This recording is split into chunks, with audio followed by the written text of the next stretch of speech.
What used to be imagined as a battlefield of the future has already arrived today. Drones and AI systems are rewriting the rules of modern warfare. Today, when you look at warfare or you look at defense, artificial intelligence is almost embedded in everything that happens. This kind of AI-assisted technology would change the battlefield profoundly and tremendously.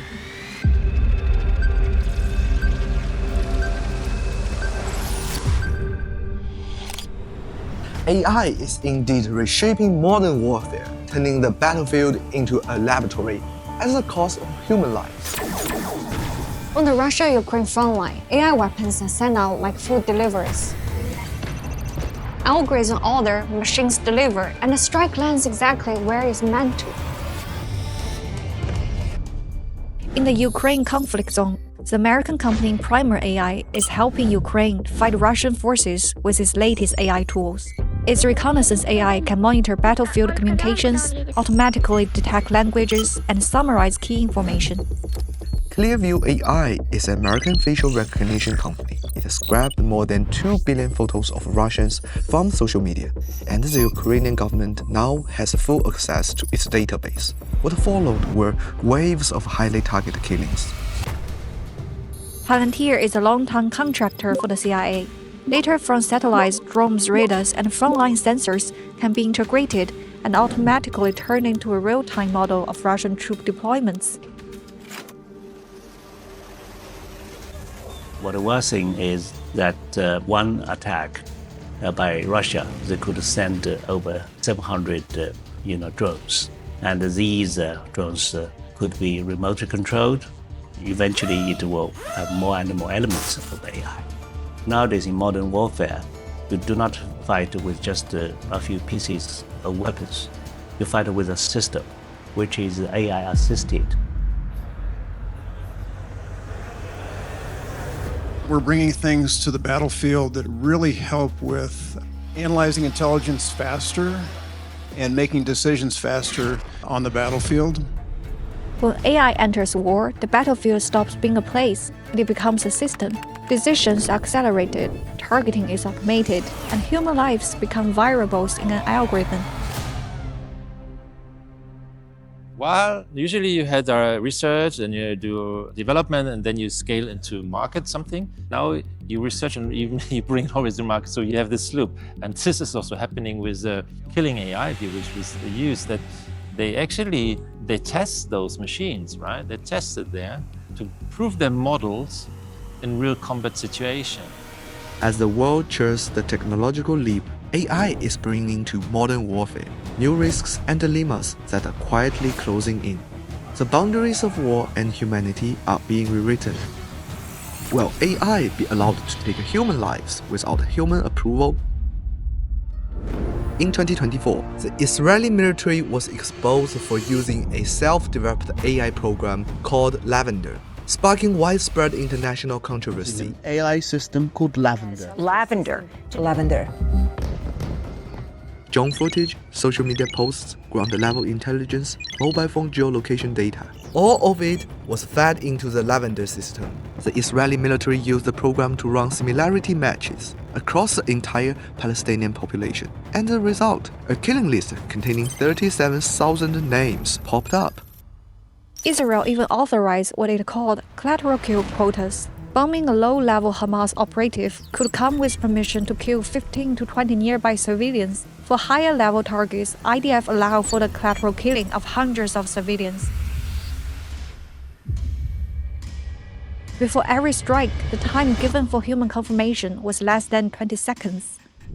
If humans are pressing a red button over and over, approving every target the AI picks, then who is really doing the killing? The AI or the humans? When you start to say, okay, tell us whether that particular organization is going to engage in terrorist activity, or tell us whether this organization over here is more likely or less likely to be a narcotics syndicate, or tell us whether this foreign adversary overseas is going to deploy or not going to deploy a particular weapon system in a particular theater of battle. There's a whole lot of judgments in there and assumptions in there And when you plan, you take those assumptions and judgments and you put them into the AI model, you can wind up with some really weird stuff. On things like the lethal autonomous weapons, so the laws, it's called the laws negotiations on drones, and ensuring that, again, any targeting always has a human making the final decision. We don't end up with killer robots that go out and kill indiscriminately. By July 2018, more than 100 countries had called for a legal binding treaty to ban or regulate lethal autonomous weapons systems. But the negotiations stalled because powerful states such as the US, the UK, and Israel refused to support the effort, leaving the talks at a deadlock. The United States is even pushing to bypass the UN and other multilateral platforms, advancing military applications of AI through exclusive closed-loop technology alliances. Australia, the United Kingdom, and the United States will share in a range of emerging military technology, including advanced artificial intelligence to counter aggression from China. In August 2024, during a joint exercise hosted by Washington, the AUKUS alliances tested AI-enabled drone operations and other autonomous combat systems. We have UK, US and Australian assets flying together. This cooperation spans uncrewed systems, cyber electronic warfare, quantum technologies, and hypersonic weapons. As a handful of power states accelerate the deployment of AI-enabled military systems, many experts brought up one comparison: nuclear weapons. The militarization of AI may well be the Oppenheimer moment of our time. How to look for lessons in history that might help us think about this situation.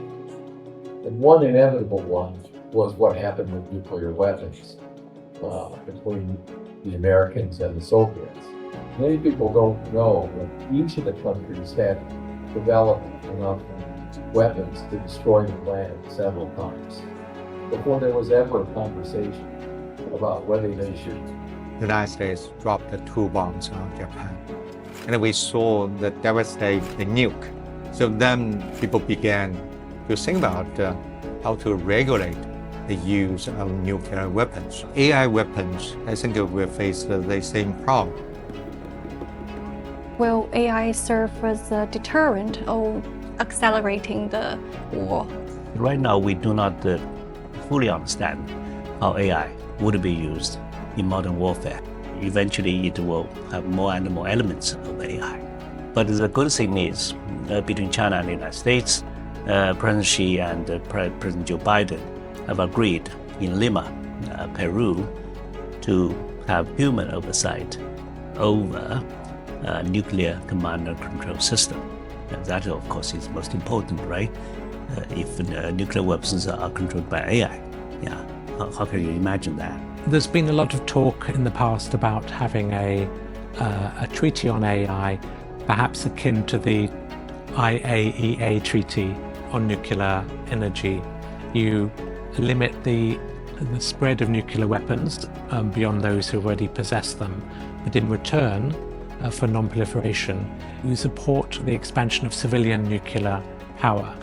So I can see that there is a certain parallel that you could have guardrails around advanced models.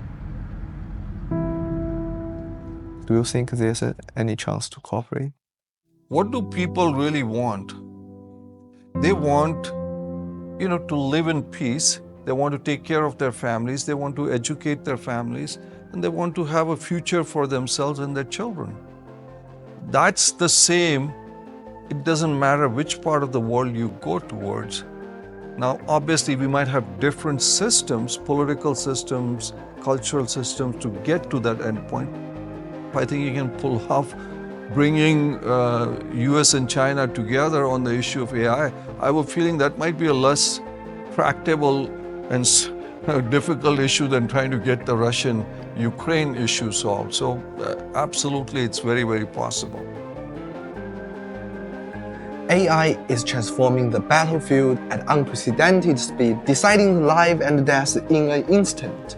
So do the major players with the most advanced AI technologies now hold the power to decide the survival or destruction of other countries? That's a much bigger question than the technology itself.